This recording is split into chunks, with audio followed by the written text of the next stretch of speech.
தமிழர்களின் பாரம்பரிய கொண்டாட்டமான பொங்கல் திருநாள் என்பது நம் அனைவருக்கும் மகிழ்ச்சியும் சந்தோஷத்தையும் கொடுக்கக்கூடிய ஒரு பொங்கல் திருநாளாக அமைகிறது.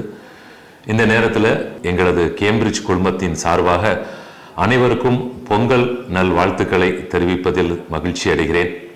உங்களது இல்லங்களில் சந்தோஷம் இருக்கட்டும், மகிழ்ச்சி இருக்கட்டும், உங்களது முயற்சி அனைத்தும் வெற்றி பெறட்டும் அப்படின்னு சொல்லி உங்களுக்கு எல்லாருக்கும் பொங்கல் நல் வாழ்த்துக்களை சொல்லி எங்களுடைய கேம்பிரிட்ஜ் பள்ளிகளின் சார்பாக, ஆசிரியர் பெருமக்கள், குழந்தைகளின் சார்பாக உங்கள் ஒவ்வொருவருக்கும் எங்களது பொங்கல் நல் வாழ்த்துக்களை தெரிவித்துக் கொள்கிறோம். நன்றி, வணக்கம்.